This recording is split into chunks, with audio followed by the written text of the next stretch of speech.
Bienvenue sur cette vidéo de cours dans laquelle tu vas découvrir ce qu'était la musique au Moyen-Âge.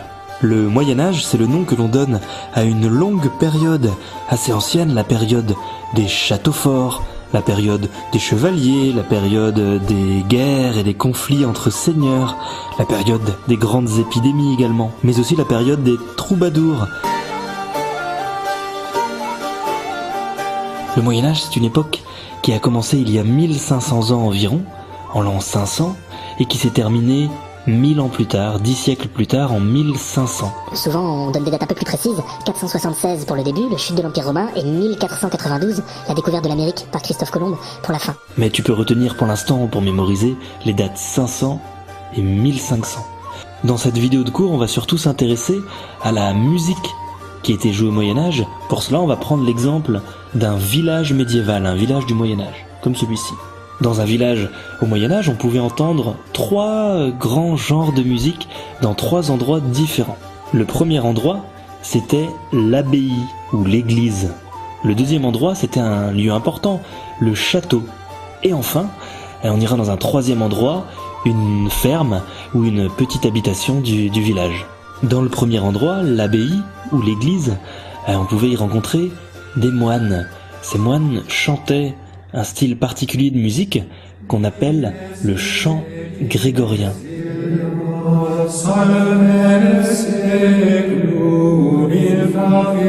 Les chants grégoriens, c'était des chants sacrés, religieux et en latin. Pendant plusieurs siècles, le chant grégorien était transmis par tradition orale. Puis apparaît un système de notation rudimentaire. Quelques signes appelés neumes, placés au-dessus du texte, permettent au chantre de retrouver la mélodie. Il s'agit alors d'un simple aide-mémoire qui n'indique pas la hauteur précise des notes. Peu à peu, le système de neumes se perfectionne, ceux-ci deviennent des notes ou groupes de notes qui seront placés sur une portée de 4 lignes. Dans cette antienne, on trouve de petits groupes de notes placés sous certaines syllabes, formant ainsi des courbes mélodiques que l'on appelle des mélismes. On distingue donc le chant syllabique, une note par syllabe, du chant mélismatique, un groupe de notes pour une syllabe. Au début du Moyen-Âge, la musique sacrée est chantée en monodie, c'est-à-dire à une seule ligne mélodique. Le chant grégorien a été inventé par le pape Grégoire pour mettre en valeur les textes religieux. Ces mélodies, aux textes en latin, sont chantées a cappella, sans accompagnement instrumental, et uniquement par des hommes.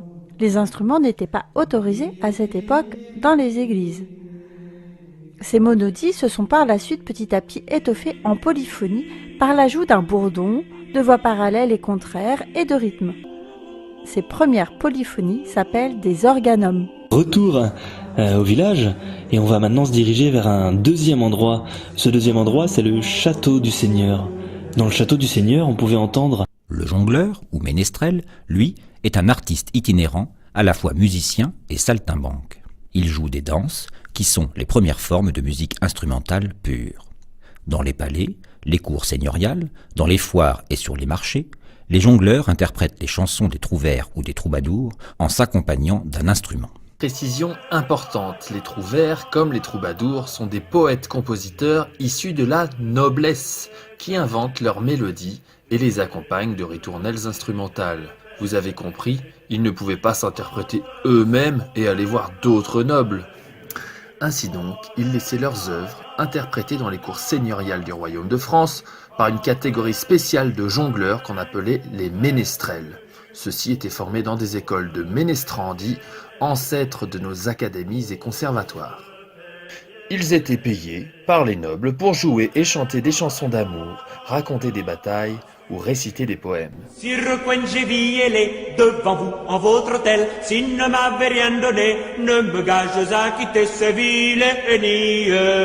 Fouet que doué Sainte Marie, ainsi ne vous s'y aurait mis, mon monnière est mal garni et ma bourse mal farcie.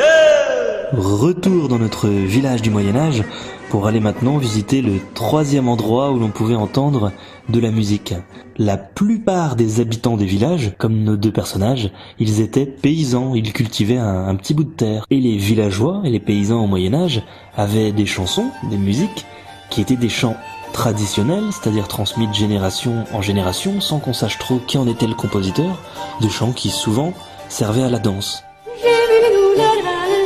j'ai vu des gouverneurs chanteurs, c'est moi même que c'est le chingue, j'ai vu des gouverneurs le c'est moi même que c'est le chingue, j'ai vu des gouverneurs chanteurs.